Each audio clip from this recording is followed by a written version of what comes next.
안녕하세요. 다양한 경험과 경력을 가진 여성 엔지니어들과 다양한 이야기를 나누는 팟캐스트, 우리들의 단짠단짠 이야기 테크어니스 9번째 에피소드를 시작합니다.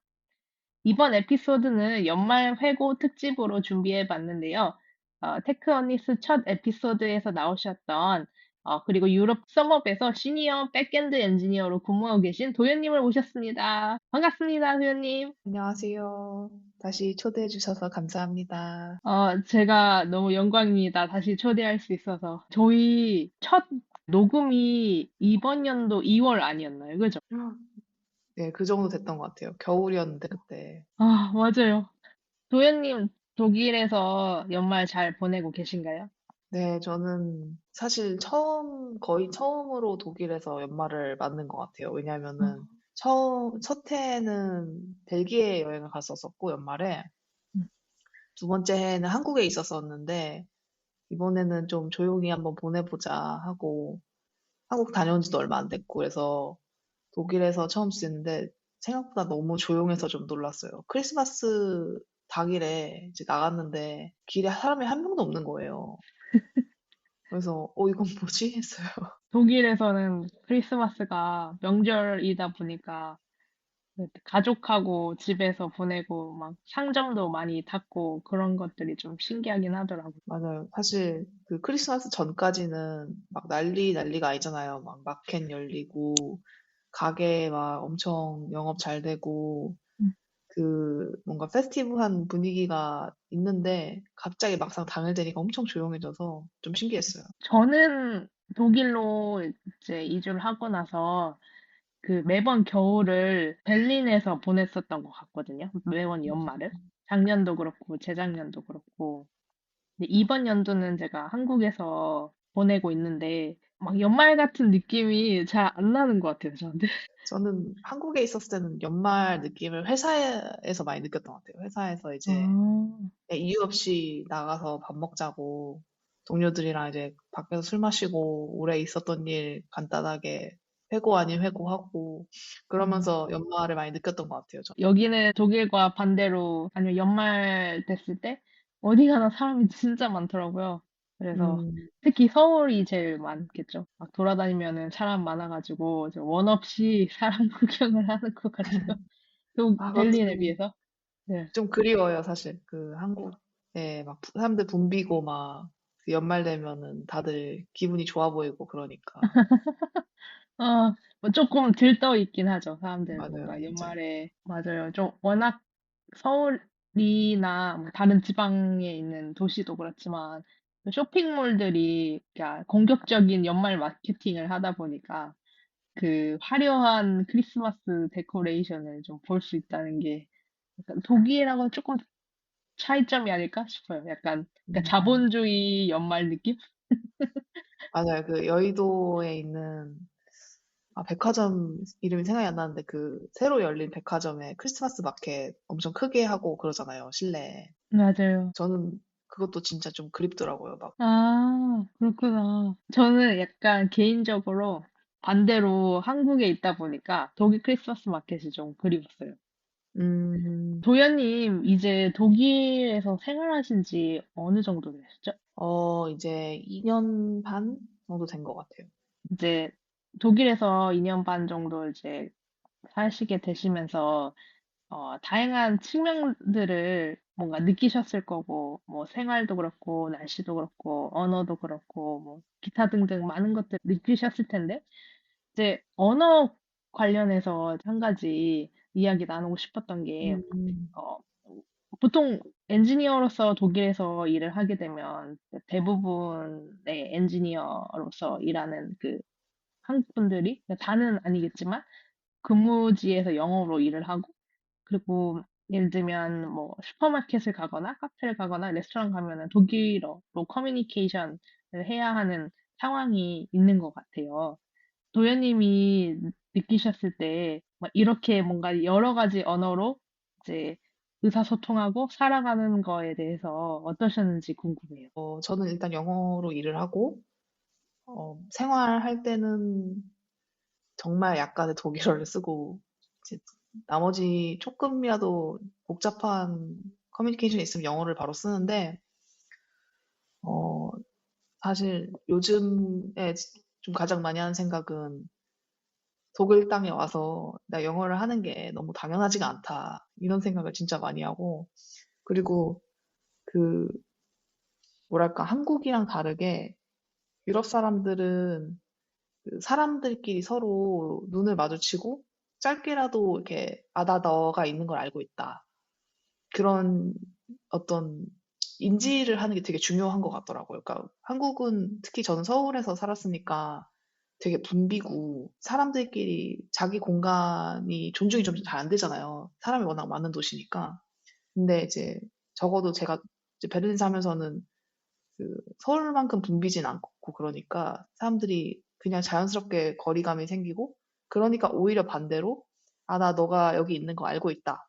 이런 식의 짧게나마 눈인사를 한다던가 이런 걸 좀 중요하게 생각하는 것 같아요.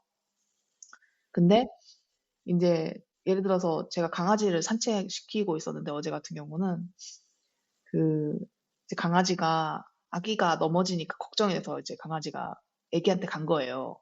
네, 이제 그 강아지가 이제 제 동료 강아지인데 동료가 아기가 있어서 아기랑 자란 게 되게 익숙한 강아지라 이제 그 강아지 어떤 책임감 중에 하나가 이제 아이를 돌보는 건데 그 아이가 이제 넘어지니까 후다닥 달려가서 제가 혹시 아이가 놀랄까 봐 아, 그냥 너 지켜주려고 그런 거야 이렇게 얘기를 하려고 하는데 이제 베를린에서는 보통 영어를 쓰니까 영어로 그냥 얘기를 했는데 이제 아이는 보통 독일에서 자란 아이는 그 나이 때쯤 한 7살, 6살쯤 되는 아이였는데 이제 그런 아이들은 영어가 익숙하지 않은 경우가 많거든요.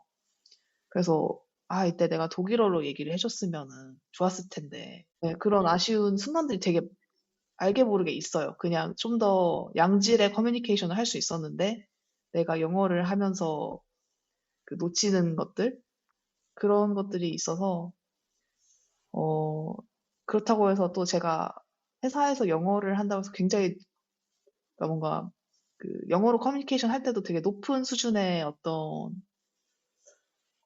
교류가 이루어진다고 하긴 어려운 것 같고 각자 외국이니까 외국어로 소통을 하는 건데 그냥 항상 뭔가 그냥 아쉬움이 남는 것 같아요. 그 영어를 하든 독일어를 하든 그 더 잘할 수 있지 않을까 이런 생각이 드는 거고 그러면서도 또 한편으로는 내가 그렇다고 해서 한국어로 더 사람들이랑 대화하면서 그런 아쉬움이 없었나 하면 그런 것 같지도 않고 또 이런 어떤 그 끊임없는 뭔가 비교를 하게 되는 것 같아요. 저도 그냥 영어로 이제 회사에서 근무를 하고 이민청을 간다던가 아니면 외국인청을 간다던가 아니면 그때는 좀 그 영어로 상대방이 얘기해 줄 때도 있는데 대부분의 문서 양식이 이제 독일어로 돼 있고 그리고 독일 사람들도 스몰톡을 좀 자주 하는 편은 아니지만 미국 사람들처럼 어느 정도 한국 사람들보다는 좀 더 하는 편이라고 생각이 드는데 제가 그때 뭔가 더 얘기를 나누고 싶은데 어떤 분들은 이 사람은 내가 여기 독일에 온 외국인 같다라고 하면은 이제 영어로 이제 바꿔서 얘기하거나 아니면 아예 스몰톡을 시도를 안 하는 분들도 있더라고요. 예를 들면 뭔가 어떤 상황이 있거나 이웃끼리 얘기를 하고 싶을 때도 아파트에 살다 보면 되게 좋은 팁들이 있을 거 아니에요. 근데 제가 이제 영어만 하고 이제 독일어를 잘 유창하게 못하고 거의 초보 수준이다 보니까 이웃분들하고 얘기하는 게 그냥 인사밖에 없는 거예요. 할로, 할로, 막 이렇게 그렇게 얘기를 해서 아 이제 아 그래 의사소통할 때 그래 독일어를 내가 더 열심히 공부를 해야겠구나라는 생각을 매번 매번 느끼는데 더군다나 그 영어로 얘기하는 노출 시간이 되게 길진 않다고 해야 될까요? 예를 들면은 뭐 엔지니어 분들하고 얘기를 하더라도 이제 원격 근무가 기본인 회사다 보니까 이제 스몰 톡도 이제 텍스트로 이루어지거나 아니면은 음, 뭐 그냥 따로 그런 비디오 콜을 만들어서 이루어지니까 그렇지 않으면 또 영어를 사용하지 않으면 그 영어를 사용하는 그 스킬이 좀 퇴화가 되는 느낌이 들었었어요. 음, 어느 것도 뭔가 그 유창한 레벨이 되지 못하는 그런 느낌? 영어를 좀 주로 이제 업무를 하고 그걸로 이제 돈을 벌다 보니까 주로 하고 있지만 약간, 그 다양한 언어를 사용해서 생활을 하고 있다는 게 약간 장점이자 단점도 되는 것 같아요. 맞아요. 사실 영어로, 저는 대다수의 사람들이 영어로 자기 생각을 얘기하는데 크게 어려움이 없을 거라고 생각하거든요. 그러니까 한국에서 교육을 받은 사람들은 그냥 자신이 원하는 수준으로 멋있게 표현을 못한다는 그런 아쉬움이 항상 있을 거라고 생각하고, 그래서 그런 것 같아요. 그러니까 영어를 할 때는 그 말의 맛이 좀 떨어진다고 해야 되나? 내가 말을 해놓고도, 아, 그래, 내가 원했던 건 딱 이거였어 하는 그런 느낌을 받는 경우가 너무 적으니까 그 부분이 아쉬운 반면에, 이제 독일어 같은 경우는 기본적인 어떤 인간 간의 교류를 차단하는 어떤 장애물처럼 느껴지니까 내 독일어 실력이, 거기서 오는 아쉬움이 있는 것 같아요. 맞아요. 제가 약간 회사에서 이제 영어를 사용할 때 이게 모국어가 영어가 아닌 분들이 조금 많다 보니까 이제 대화를 할 때 좀 어떻게 보면은 직설적으로 표현을 하는 경우가 있는 것 같아요. 약간 돌려서 얘기한다기보다는 직설적으로. 그러다 보니까 이제 어떤 상황에서는 돌려서 얘기를 하려고 하고 어떤 상황에서는 내가 이제 영어가 모국어가 아닌 사람이라는 거를 약간 이용을 해서 좀 더 음, 직설적으로 말하는 경우도 이렇게 골라서 하게 되더라고요. 제가 한국어가 모국어다 보니까 내가 이 말을 사용하는 거에 대해서 그 상대방이 얘기한 거에 대해서 의미도 파악해야 되고 그리고 내가 전달할 때도 좀 더 나이스하게 전달하려고 막 노력하게 되고 그러다 보니까 조금 더 머리를 쓰고 생각을 해야 하는 게 있는데 영어에서는 지금 모국어 수준이 아니다 보니까 어떨 때는 장점이 되고 어떨 때는 이게 잘못 전달해서 상대방이 조금 상처를 받거나 아니면은 상대방이 좀 잘못 이해하는 경우도 좀 생겨가지고 항상 고민인 것 같아요. 영어에 대한 커뮤니케이션은. 저는 그런 면에서 영어를 할 때 훨씬 해방감을 많이 느끼는 것 같아요. 그러니까 특히 일을 할 때 가장 어떤 개선된 부분 중 하나? 그러니까 외국에서 일을 하면서 가장 큰 어떤 이득을 본 부분이라고 생각해요, 저는. 그러니까 왜냐하면 일을 할 때는 뭔가 정보를 요구하거나 어떤 행위를 요청하거나 그런 경우가 많잖아요. 근데 맞아요. 한국에서 회사 생활할 때는 그거에 제가 어려움이 되게 많았어요. 그러니까 이게 너무 이렇게 좀 뭐라 하지? 그러니까 어떤 잘못된 뉘앙스로 전달될 거를 항상 걱정을 진짜 많이 했었고, 어, 근데 이거에 저만 느낀 게 아니라 사실 저희 회사분의 중에 이제 한국 분이 한 분 계시는데, 그분은 고등학교 때 미국에 가셔서 미국에서 대학까지 마치고 오신 분이신데, 그분도 똑같이 그걸 느낀다고 하시더라고요. 영어를 할 때 훨씬 음. 더 그, 뭔가 한계가 없는 느낌? 훨씬 더 음. 자유로운 느낌을 받는다고 하시더라고요. 어떤 느낌인지 되게 충분히 공감이 되는 것 같아요. 음, 근데 아무래도 이제 한국어 같은 경우는 한국 문화에 기반해 있으니까 이제 상대의 성별, 나이, 사회적 위치, 그리고 뭐 어떤 그 관계의 다이나믹 이런 부분에 대해서 되게 고려를 많이 하고 발화해야 되는 언어잖아요. 그래서 자연스럽게 그렇게 되는 게 아닌가 음. 그런 것 같아요. 도현님하고 예전에 한번 얘기했었던 것 중에 컬처 맵이라는 책이 거기서 나온 내용이 막 엄청 과학적이다라고 이제 말할 수는 없을 수도 있지만, 근데 저는 어느 정도 공감하는 포인트가 있었거든요.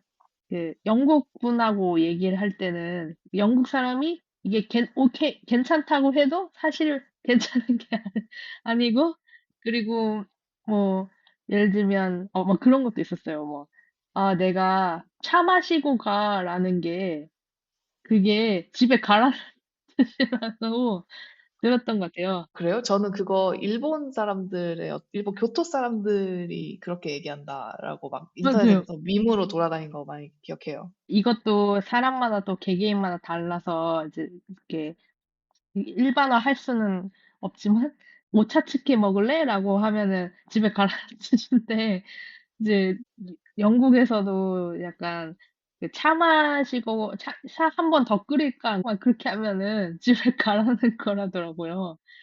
독일에서 "아 내가 지금 뭐 무슨 일이 있어서 집에 가 봐야 된다."라고 말하면 진짜 그대로의 의미고 그 약간 저맥락 사회라고 조금 들었던 것 같아요. 그래서 음, 물론 그 사람마다 또 개인 차이가 있지만 그 음. 언어를 배우는 게 그 나라의 문화라든가 이런 것도 약간 드러나고 뭐 그러다 보니까 그래서 조금 신기하기도 하면서 재밌기도 하고 내가 배우고 있는 새로운 언어에 대해서도 걱정도 하게 되고 그러니까 복합적인 약간 생각이 드는 것 같아요.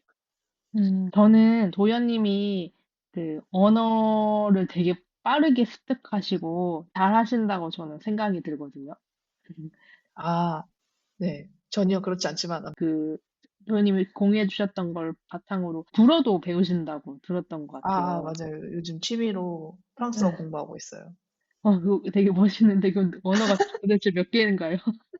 도연님이 언어를 이제 빨리 습득하고 배우는 거에 대한 그 팁이 있을까요? 어, 저는 일단 빨리 습득한다.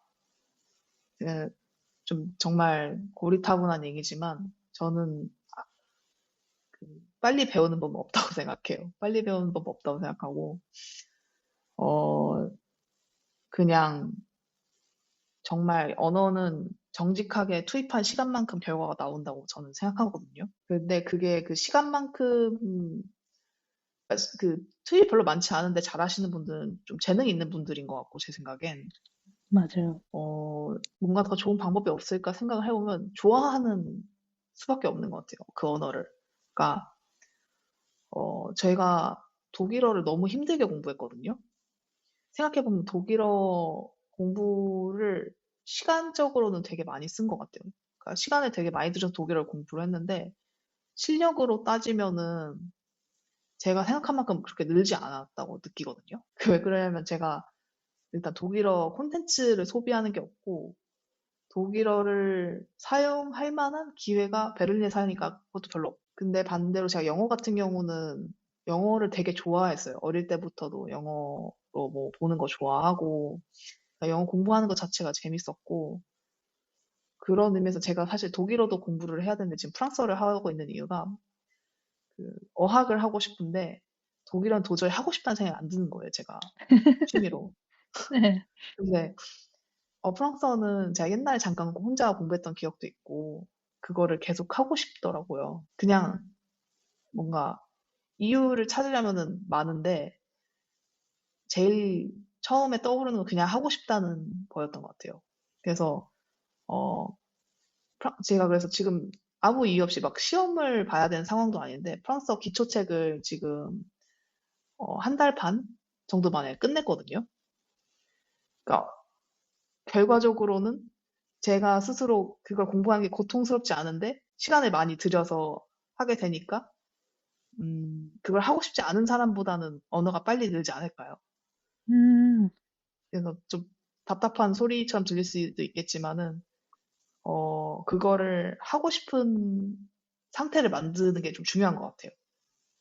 맞아요. 그래서 약간의 네, 호기심, 그리고 그 언어를 배우는 거, 그 언어에 대한 호기심 같은 것도 있을 거고, 흥미도 있을 그쵸, 거고. 그쵸.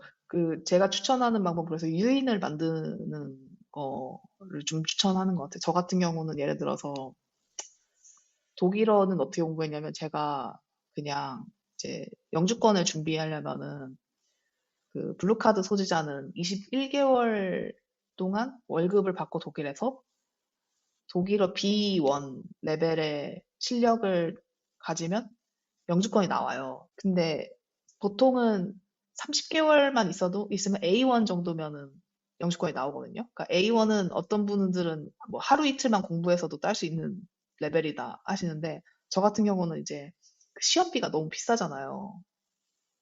맞아요. 시험비가 한 30만 원 정도 하는데 그걸 내고 A1을 따는 게 너무 억울한 거예요. 내가 아깝긴 하죠. 그 맞아요. 비용이. 맞아요. 그 진짜 돈이 너무 아까운 거, 맞아. 네. 아깝고 그래서 그냥 어차피 내가 독일에서 뭐 한두 달 살 것도 아닌데 그래도 조금은 알아야지 않을까? 이런 그 모종의 이유들을 이렇게 빌드업해서 그래서 공부를 했거든요, 독일어를. 음, 같은 방식으로 영어도 제가 회사에서 이제 있던 일들을 곰곰이 생각해 보면, 아, 내가 영어를 좀 더 잘했으면은 훨씬 더 뭐 멋있게 보였을 수도 있는데, 내가 이때 이렇게 말을 했으면 더 좋았을 텐데, 이런 아쉬움들이 쌓이고 쌓여서 그냥 영어를 의식적으로든 무의식적으로든 공부를 하게 만드는 것 같아요. 뭐, 하물며 영화나 뭐, 책이나 읽다 보면, 이 표현 되게 좋다. 나중에 써먹어야지. 이게 별게 아니고 그냥 공부잖아요, 사실. 그런 이유를 계속 만들어야 되는 것 같아요. 그러니까 자기 내적으로든 어떤 외부적인 이유로든 동기부여가 핵심이다라고 말씀드릴 수 있을 것 같습니다. 제가 한참 이번 연도 초반에 그런 고민에 조금 쌓여 있었던 것 같아요. 음, 제가 작년에 힘든 순간이 있고, 이게 좀 스트레스를 많이 받고, 좀 살짝 무기력하고 그러니까, 또 언어 공부를 이제 소홀히 하고 그러니까, 이게 독일어 선생님이 뭔가 얘기해 주셨던 건데, 언어를 배우는 사람이 어느 특정 레벨까지 못 오르고, 그러니까 어느 정도 중간 상태에 있는 상태라면, 음, 이게 나중에 계속 사용하지 않고 연습하지 않으면 퇴화가 된다. 음, 라고 얘기해 주시는 거예요. 그 독일어 선생님이. 네, 그래서 계속 뭔가 노출시키고 계속 연습하고 매일매일 하는 게 중요하다. 미친 듯이 하는 게 중요하다라고 그 선생님이 딱 핵심을 그 찔르셨어요. 그래가지고 음, 제가 한참 그거에 대한 고민을 이제 겪다가 저희 엔지니어 매니저랑 얘기를 하다가 좀 언어 능력을 좀 내가 좀 더 그 높여야 될 것 같다. 그때 책을 하나 추천을 해줬는데 그 Fluent Forever라는 책이거든요. 근데 거기에서 네, 어떤 언어를 배울 때 어떻게 활용하면 좋은지 그리고 어떻게 뭐 연습하면 좋은지 단어 그 플래시 카드를 이용하면은 좋다는 거와 뭐 계속 이렇게 단어를 음, 익히고 또 발음도 되게 실제 그 원어민이 하는 발음을 좀 연습하다 보면 그게 리스닝에 도움도 되고 음, 뭐 그런 거에 대한 이제 설명을 쓰는 책인데 그게 되게 저 엔지니어 매니저분한테 유용했다고 하시더라고요. 그 책이. 음, 엔지니어 매니저분은 그 데니시를 배우고 계셨어요. 음, 그래서 그 책을 이제 읽어보고 이랬는데, 진짜 뭔가 언어를 배우는데 정말 호기심과, 그리고 여러 언어를 배우다 보면 속도가 붙는데요. 가속도가 붙는다고 음, 하더라고요. 그 새로운 언어를 배울 때. 음, 언어 레벨을 영어든 독일어든 해보려고 지금 내년에도 열심히 제 어, 스스로 해야 될 것 같아요. 뭐지? 특히 저는 그거 공감하는 게, 그러니까 여러 언어 배우면 가속도가 붙는다는 게, 제가 독일어 배울 때 힘들었던 것 중 하나가 그 영어에서는 듣도 보도 못한 문법들이 되게 많아요, 독일어에. 근데 그거를 프랑스어 배울 때 똑같이 적용되는 거예요. 그래서 독일어 공부할 때는 아니 왜 이런 게 있지? 이건 대체 뭐지? 왜 이렇게 있는 거지? 이런 어떤 정신적인 허들이 있었거든요. 그래서 막 챗GPT한테도 왜 이런 게 있는 거야? 계속 물어보면서 했었는데 이제 프랑스어 공부하면서 그래 독일어에서도 이거 있지 하면서 그냥 술술 넘어가게 되더라고요. 그 가속도라는 게 그런 부분에서 저는 느꼈었던 것 같아요. 동의합니다. 그러면, 도현님, 2025년이 이제 얼마 안 남았잖아요. 이제 며칠밖에 안 남았는데, 뭔가 도현님 업무를 하시면서, 그리고 어떤 뭐 직장인으로서, 아니면 엔지니어 입장에서, 아니면 뭐 다양한 뭐 커뮤니케이션 관점에서 좀 이렇게 새롭게 알게 된 것이나, 좀 아니면 스스로 깨닫게 된 것들이 있으실까요? 알고는 있는데, 그러니까 그 아는 거랑 체화하는 거랑 좀 다르잖아요. 내가 이게 좋다는 걸 알지만 막상 행동으로는 잘 안 옮겨지는 것도 있잖아요. 마치 우리가 운동이 몸에 좋은 건 알지만은, 운동을 하는 게 중요하다는 건 알지만은, 일주일에 3번씩 헬스장에 가는 게 너무 괴로운 것처럼. 근데 이제 그게 습관이 되면 좀 쉬워지는 부분도 있고, 저는 그런 게 하나 있었는데, 뭐였냐면, 그, 내 생각을 얘기하는 거. 그러니까, 내 생각을 너무 검열하지 않고 그냥 얘기하는 거. 그거였던 것 같아요. 그러니까, 저는 그냥 제가 한국에서 일을 하면서 쓸데없는 말을 막 하지 말아야지 이 생각을 좀 많이 했었던 것 같아요. 그러니까 회의할 때도 아, 내가 하는 말이 크게 중요한 생각이 아니면 뱉지 말아야겠다. 이런 습관이 어느 순간부터 생겼어가지고 제가 유럽에서 다니면서 똑같이 그러고 있는 걸 발견했고 그런데 항상 피드백이 회의 때 말을 좀 더 많이 해라. 그런 거였거든요. 그러니까 그것도 되게 젠틀하게 아, 너를 너- 회의실에서 너를 더 그러니까 영어로 어떤 표현이었냐면 그러니까 너가 회의실에 더 있게 해라 이런 의미로 얘기를 했었어요. 그러니까 그 얘기 듣고 그냥 좋든 싫든 조금씩 얘기를 해 봐야겠다 하면서 의식적으로 좀 노력을 많이 했는데 하고 나니까 또 별거 아닌 거예요. 물론 말을 하면서 내가 꼭 항상 맞는 말만 하는 것도 아니고 말하다가 꼬이는 경우도 있지만은 안 했을 때보다 훨씬 좋다고 느꼈어요. 그리고 여기서는 막 엔지니어링적으로 부족하다? 이런 기준이 한국보다 훨씬 낮은 것 같아요. 그러니까 기술적인 어떤 능력은 그냥 그때그때 필요한 요구사항을 잘 처리할 수 있으면 된다라는 게 기준인 것 같아요. 음, 그러니까 내가 모든 걸 알 필요는 없고 그때그때 필요하면 공부해서 적응할 수만 있으면 된다. 이런 식의 입장이 있어서 오히려 소프트 스킬이 더 강조가 많이 되는데 음, 그게 그냥 남들한테 말 친절하게 하고 이런 거뿐만이 아니라 미팅 때 안건을 잘 정리해서 일을 진행시키는 능력, 어, 문제가 있을 때 그걸 잘 정리해서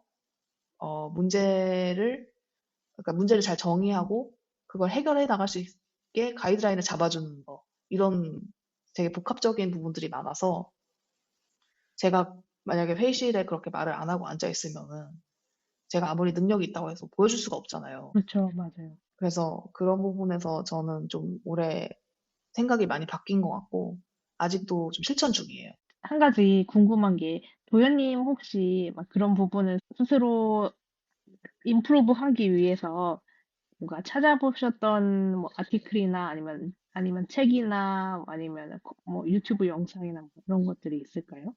아니요. 저는 그런 것보다는 사실 음, 저는 이제 음, 친한 동료들한테 수시로 의견을 물어보는 편이에요. 그러니까, 음, 어떻게 생각하냐? 내가 이렇게 말을 했는데, 어, 혹은 내가 요즘 어떤 거 같냐? 이런 피드백도 요청하고, 그게 그, 제가 되게, 저는 회사에서 제가 믿고 많이 의지하는 그런 동료들이 있어서 그 친구들한테 좀 의견을 자주 물어보는 편이긴 해요.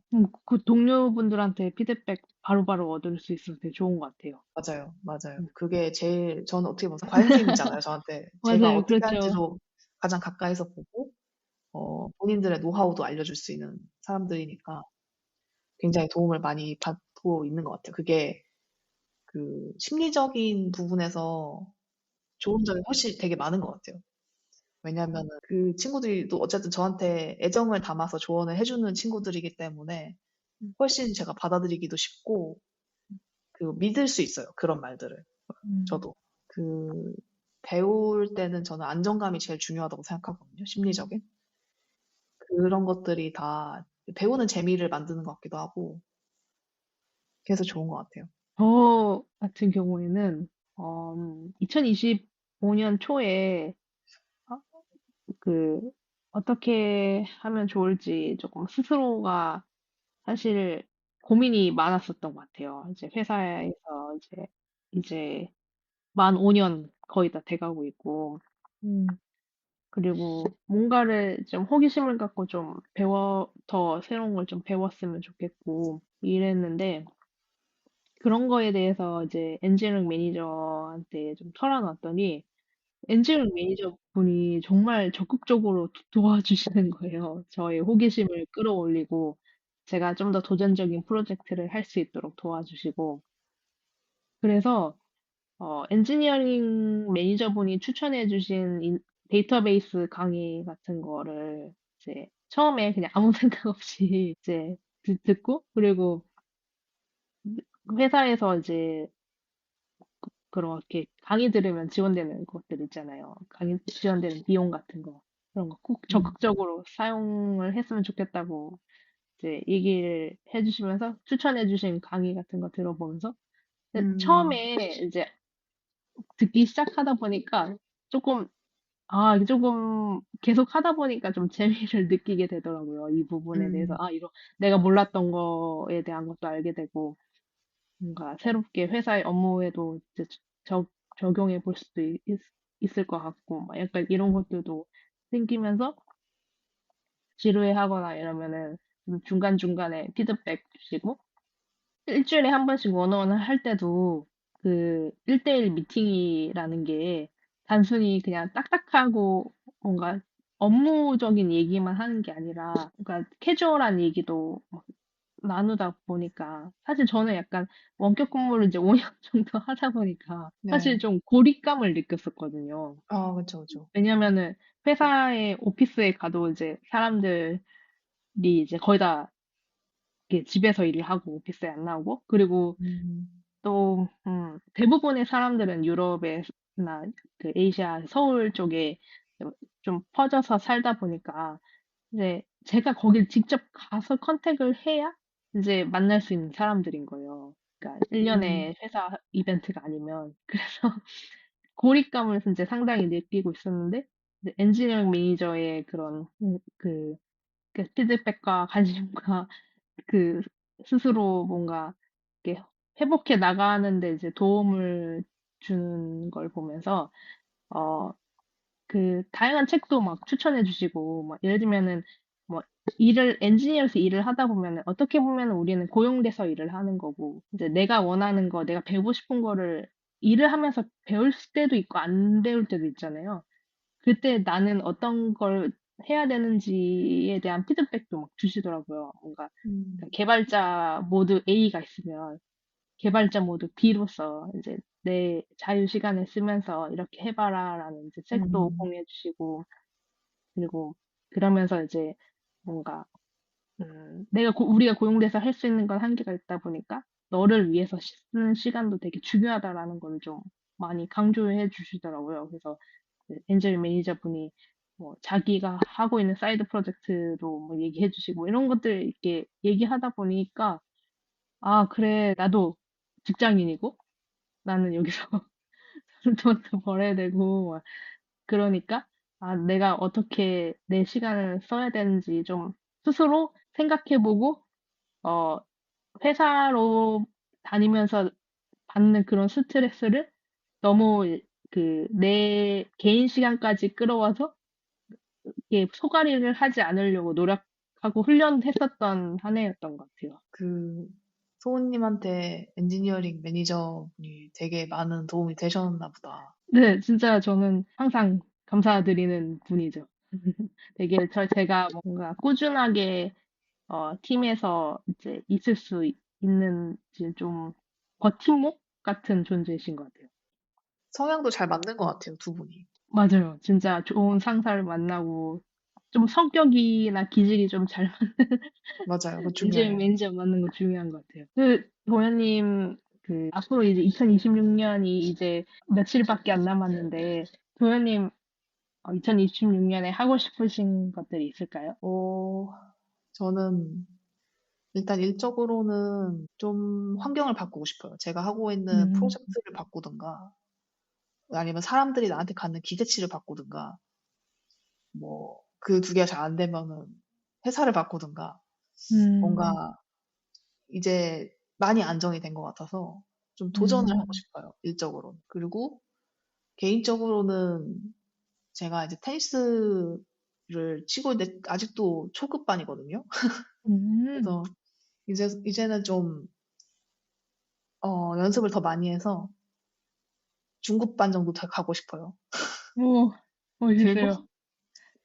프랑스어 지금 공부하는 거를 B2 레벨 정도까지. 그러니까 B2 정도면은 일상적인 대화나 의사소통이 가능한 음, 건데 그 정도까지 실력을 열심히 끌어올려서 어, 뭐가 될지 모르겠지만은 뭐 여행을 한번 간다던가 아니면은, 근데 가도 뭐 한 달 살이나 뭐 2주, 3주 지내면서 현지인처럼 지내본다던가. 제가 또 이제 다가오는 해에는 안식 휴가가 나오기 때문에 좋아요. 예, 그걸 좋은데요? 잘 써서 지내면은 재밌지 않을까.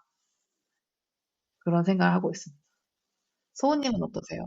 저는 내년에 개인적으로 크게 해야 할 일이 있고, 꾸준히 지금 하고 있는 것들인데, 뭐 예를 들면 영어 같은 것도 그렇고, 이제 독일어도 그렇고 한데, 저는 독일어는 A2 레벨까지, A2에서 B1 레벨까지 한번 가보고 싶습니다. 오, 좋습니다. 충분히 아직 하실 되게 수 있어요. 창피한데, 3년 살았는데 아직 A1, 이제 A1 패스한 게 조금 창피하긴 한데, 좀 더 네. 시간을 투자해서, 독일어를 이제 A1 A2 플러스 2, 그리고 B1, 1? 약간 이런 수준까지 이제 갔으면 좋겠다고 생각이 들고요. 음, 내년에도 다양하게 뭔가 불확실한 것들도 많이 일어날 수도 있고, 계획대로 될 수도 있고, 그런데 그런 것들을 스스로가 좀 너무 타격 없이 잘 받아들였으면 좋겠어요. 음, 네. 다 잘 될 거예요. 감사합니다. 아, 네. 화이팅입니다. 감사합니다. 오늘 이렇게 도현님과의 그 독일 생활, 그리고 2025년에 우리는 어떤 거를 깨달았는지, 배우게 됐는지, 그리고 앞으로의 2026년 어떻게 보내고 싶은지 이렇게 크게 세 가지 픽으로 얘기를 나눴는데요. 오늘 다시 한번 자그마한 팟캐스트에 참여해주신 도현님께 진심으로 감사드리고요. 그리고 관련해서 저희가 대화 중에 나눴던 이야기와 관련된 리소스들은 저희 웹사이트에다가 올려놓을 테니까 참고해 주시면 될 것 같고요. 도현님 새해 복 많이 받으시고요. 소은님도 새해 복 많이 받으시고, 네, 어, 제 두서없는 얘기 들어주셔서 감사합니다. 아닙니다. 재밌었습니다. 그리고 해피 뉴 이어. 네, 해피 뉴 이어. 감사합니다. 감사합니다.